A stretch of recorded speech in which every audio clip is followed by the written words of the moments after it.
In a world where trust is broken and family ties are shattered, Jessica is about to uncover a painful truth that could change everything. As betrayal runs deep within her own family, she must decide how far she's willing to go to reclaim not just her inheritance, but her dignity. The journey from heartache to revenge begins now. Will she emerge victorious, or will the scars of the past consume her? Jessica Langford stared at the reflection of her own tired face in the mirror. The familiar soft glow of her bedroom lamp cast shadows under her eyes, but her thoughts were far away, consumed by the anger and disbelief she'd felt since receiving that fateful phone call. Her father's voice on the other end of the line had been calm, almost too calm, as if it was rehearsed. The words, however, were a knife twisting deeper into her heart. "You'll be getting the money soon, don't worry, sweetheart. Just need a little more time. You understand, don't you?" It wasn't the first time he had asked for money.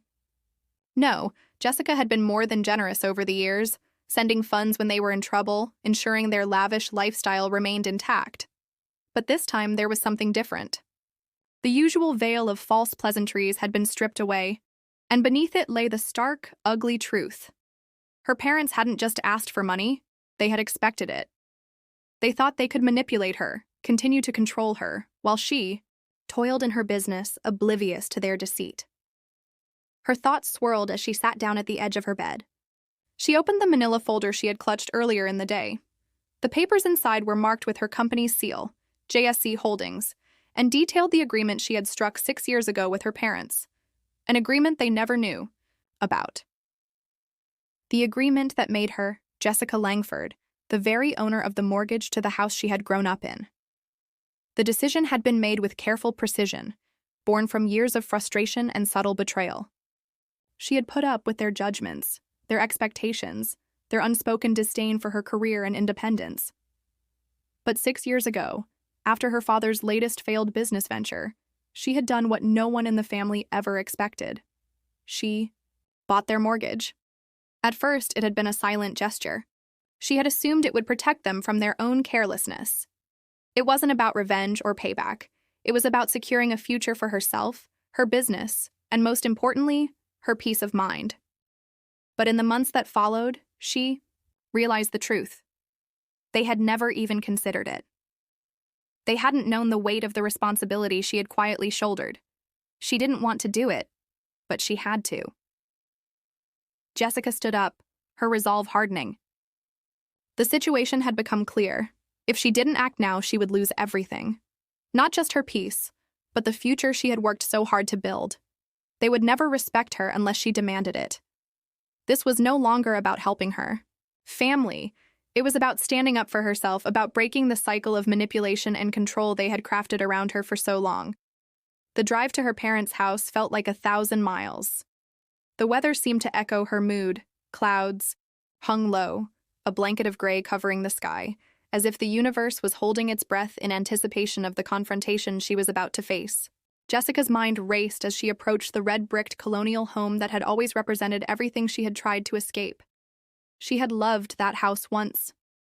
Its warmth, its promise of safety, and its memories of family dinners, holidays, and birthdays. But now it felt like a prison, a gilded cage filled with false expectations and buried resentment.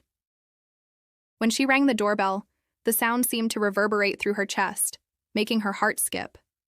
The door swung open to reveal her mother, dressed in a plush robe and holding a coffee mug that read, "Chopper 1 Mom," in bold, kitschy letters. Jessica fought the urge to roll her eyes. "Jessica, darling," her mother cooed, her voice dripping with forced sweetness. "You finally came. We were just talking about you." Jessica stepped inside, her gaze sweeping over the familiar hallway. The vases, the family portraits, the thick carpet that always felt too soft beneath her feet, all of it a reminder of a life she had never quite belonged to. Every inch of the house seemed to scream of privilege and entitlement, of everything she had worked against her whole life. Her father appeared from the study, a forced smile playing at the corners of his lips. "Jess," he greeted her, his tone too cheerful. "Good to see you. Come in, sit. We need to talk." Jessica took a seat on the sofa, her back straight, her hands folded in her lap. She had imagined this moment for years. Her parents, finally. face to face with the consequences of their actions. But now that she was here, the anger that had burned so brightly in her chest felt colder, more calculated. This wasn't about revenge, it was about reclaiming control. Her father cleared his throat, lowering himself onto the chair across from her. "You know how things have been tight lately," he began, his voice faltering. "We've had some setbacks. I was wondering if you could lend us just a little more help this month, just until the end of the year. You're doing so well with your business, more than enough to support your family." Jessica's gaze hardened. Family. Interesting. Word. Her mother frowned, her smile faltering. What's that supposed to mean? Jessica reached into her bag and pulled out the manila folder.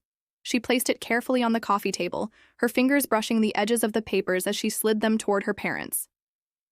"You've defaulted on your mortgage payment," she said, her voice steady. "According to the agreement, the house reverts to the lien holder. That's me." Her father chuckled, an uncomfortable sound that didn't reach his eyes. "Very funny. That bank deal was airtight." "No, Dad," Jessica said, her voice cold now. "JSC Holdings isn't a bank. It's my company. I bought your mortgage 6 years ago. Every month you've been paying me." Silence. The air between them grew thick, heavy with the weight of her revelation. Her mother's mouth parted in shock, but no words came. Jessica continued, her voice low but firm. "You think I've been naive. But the truth is, I've been protecting you from your own irresponsibility for years. I gave you every chance to get it together, and you squandered it."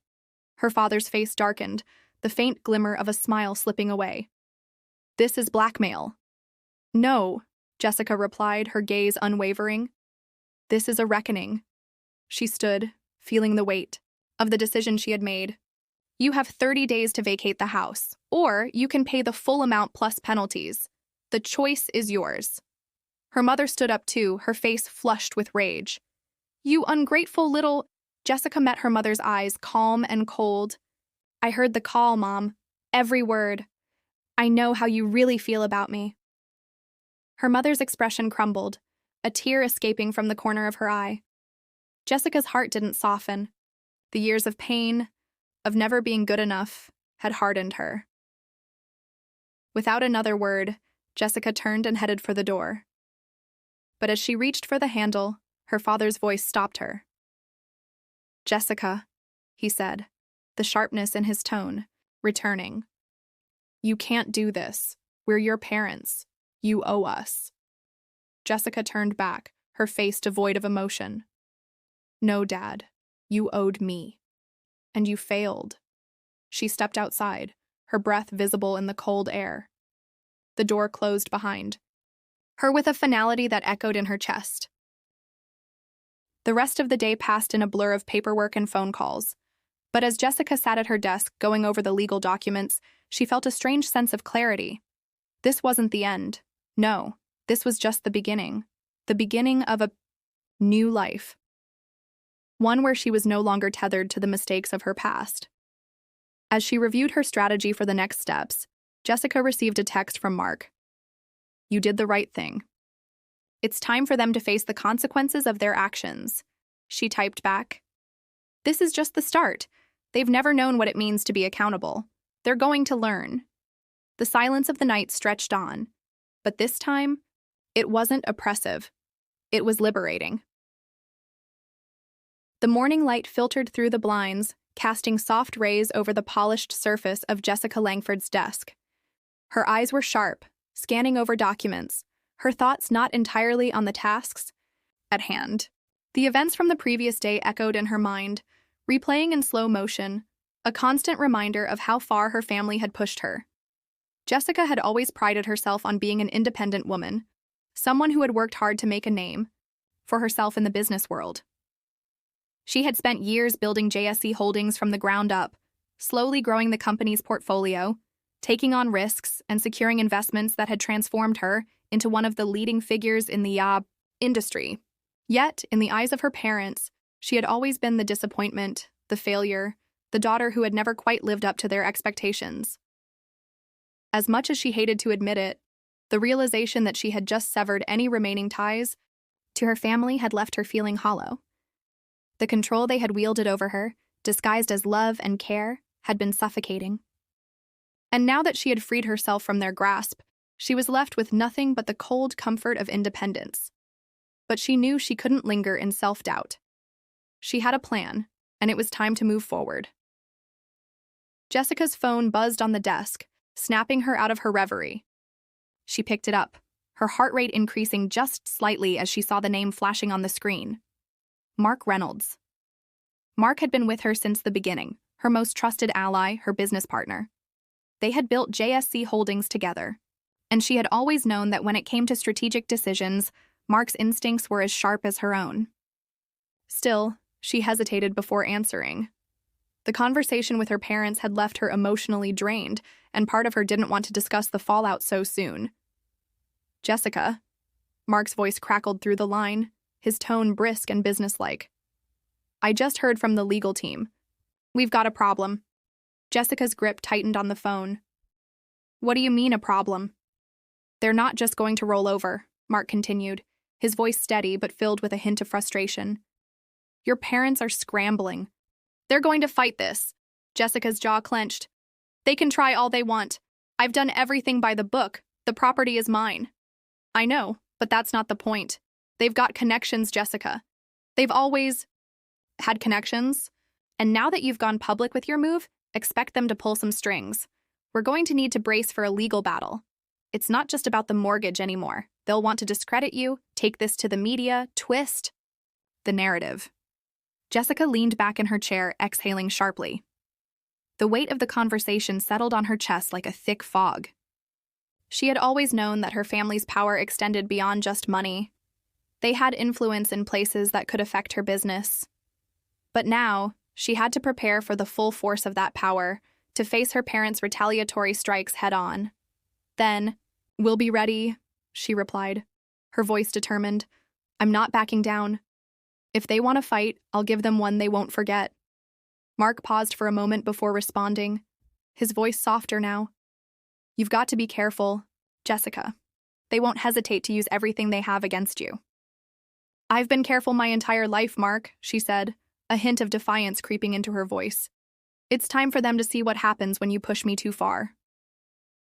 The days following her confrontation with her parents were a blur of meetings, phone calls, and strategy sessions. Jessica had made the decision to go public with the news of her family's betrayal, making sure that the media caught wind of the story. She had arranged for a press release, carefully crafted to highlight her company's achievements and the damage her parents had caused. It was a calculated move, one designed not only to protect her business, but also to discredit any attempt her parents might make to spin the narrative in their favor. At the same time, her legal team was already drawing up documents to ensure the mortgage and property remained under her control. She had made sure all her financial dealings were airtight. She wasn't going to give them the chance to challenge her, but Jessica knew it wasn't just about the property. Her parents had always relied on a game of psychological manipulation, using guilt and leverage to keep her in line. And now she had to make sure they couldn't use those same tactics to undo her progress.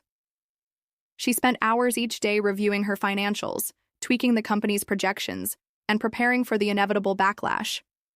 Every move she made was deliberate, each step designed to keep her one step ahead of her parents' plans. By the end of the week, Jessica had received a formal letter from her father's lawyers. The letter was full of legal jargon, but the message was clear. Her father intended to fight for the house and any other assets he felt entitled to.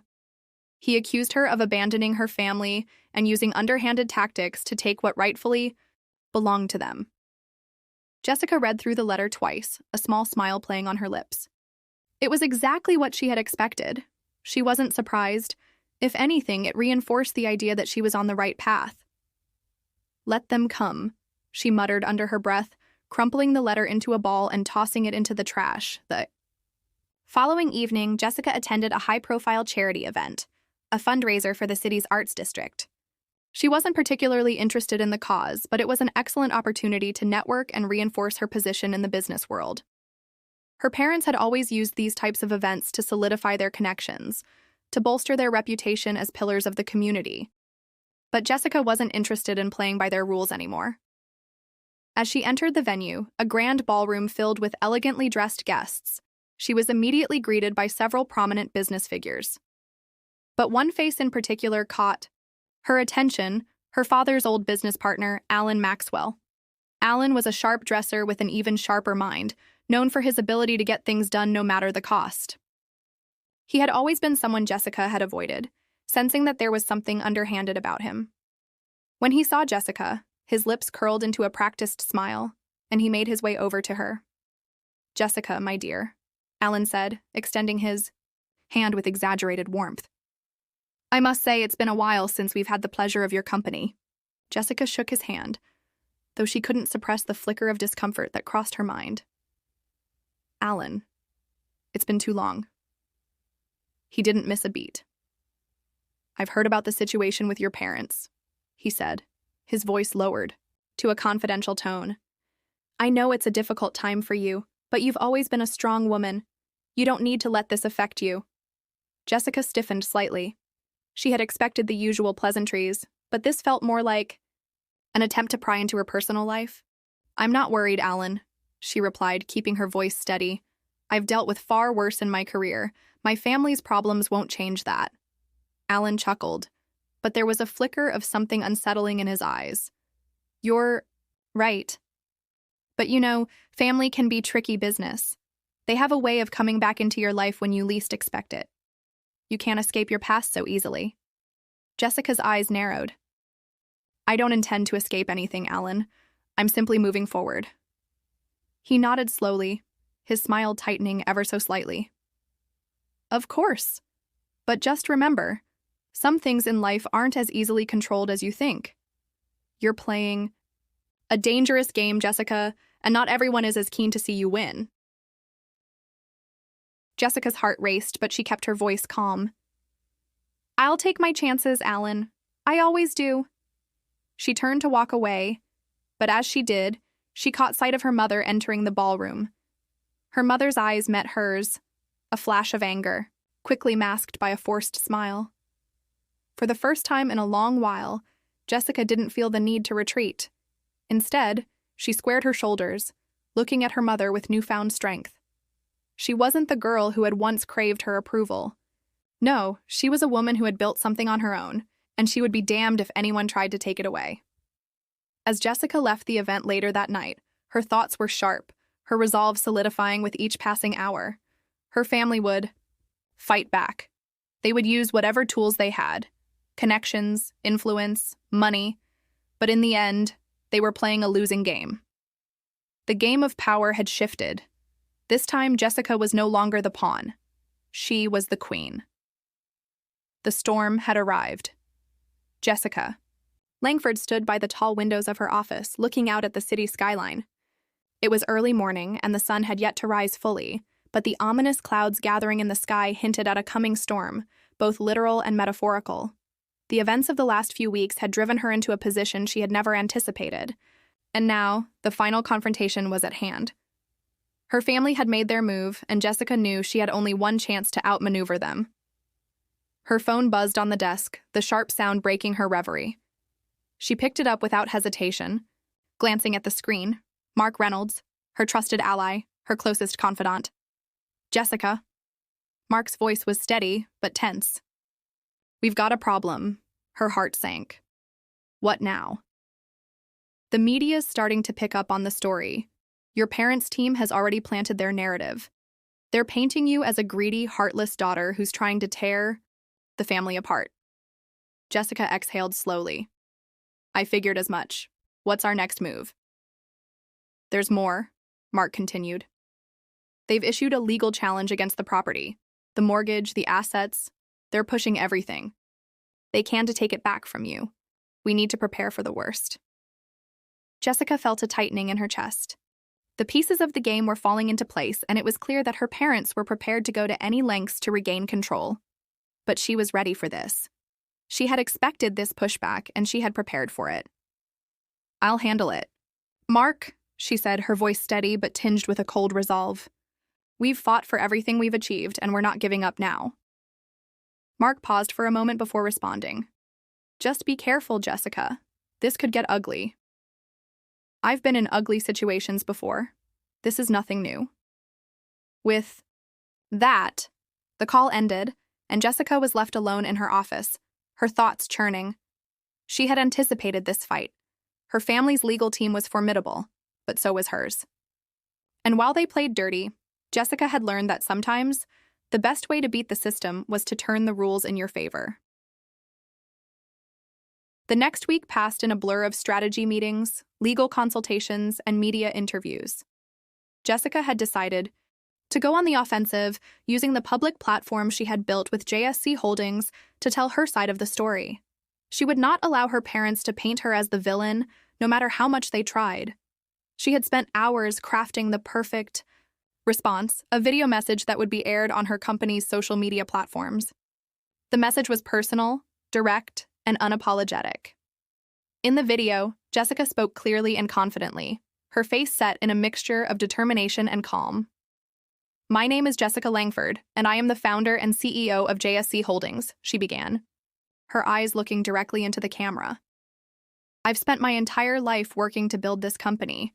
I've put in the hours, the effort, the sacrifices that no one else has seen. But some of you may already know that I've recently had to make a very difficult decision. I've cut ties with my family. I've done this not out of malice, but out of necessity." She paused for a moment, letting her words sink in. "I know that many people are questioning my actions. I understand that the press is portraying me as someone who is only interested in power and money. But let me be clear. The real issue here is not about greed. It's about freedom. The freedom to make my own choices, the freedom to live my life on my terms, and the freedom to stand up against a system that has used manipulation and control to keep me under their thumb for far too long." Her voice grew stronger, more impassioned. "My parents have always believed they could dictate my life. But no one, not even family, has the right to control you, to use guilt and pressure to shape your destiny. I built this company, and I will fight to protect it. I will fight to ensure that no one can take what I've worked for, no matter who they are." She took a deep breath, her expression hardening. "To my parents, I say this. I'm not your pawn anymore. I've grown, I've learned, and I've realized that some things are worth losing. If I have to lose you to gain my independence, then so be it. But know this, I will not let you take anything from me, not now, not ever." She gave a final firm nod, signaling the end of the video. As the video went live, Jessica sat back in her chair, a feeling of liberation washing over her. It was her truth, spoken plainly and without apology. She had laid everything on the line, and now there was no turning back. The public response was overwhelming. Social media exploded with reactions, both supportive and critical. People praised Jessica's courage for standing up to her family, while others accused her of being cold and calculating. But Jessica didn't care about the opinions of strangers. What mattered was the message she had sent. The world knew her side now, and it was her truth that would guide her through this battle. Meanwhile, her family was making their own moves. Her father's legal team was relentless, sending court orders and legal threats on a nearly daily basis. The pressure mounted as the fight for control over the company and its assets escalated. But Jessica was ready. She knew how her family operated, how they used intimidation and fear to get what they wanted, and she had no intention of letting them win. It all came to a head in the courtroom.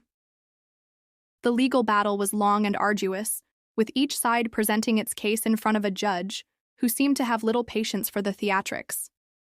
Jessica's parents painted her as a reckless, vindictive daughter who had no regard for the family legacy. They portrayed her actions as nothing more than an attempt to destroy everything her parents had built. But Jessica's legal team was sharp, and they knew how to turn the tables. They presented evidence of the years of manipulation, the tactics her parents had used to control her every move. They showed the court that this wasn't about business. It was about family and the toxic hold that her parents had over her life. In the end, it was Jessica's words, her unwavering resolve, that won the day. The judge ruled in her favor, granting her full control over the property, the assets, and the future of JSC Holdings. Her parents' claim to the estate was dismissed. As the judge made the ruling, Jessica felt a wave of relief wash over her. It was over. The battle had been won. Her independence was secured. Later that evening, Jessica stood alone in her office, looking out at the city lights below. The storm had passed, and in its wake there was nothing but silence. Her family had tried to break her, but they had failed. She had emerged victorious, stronger than ever. She had lost her parents, but she had gained something far more valuable, the freedom to live life on her own terms. And that was worth more than any legacy or inheritance. Jessica turned away from the window and walked toward her desk. The future was uncertain, but she was ready for it. She had built something from nothing, and now it was hers to control, and no one would take it from her again.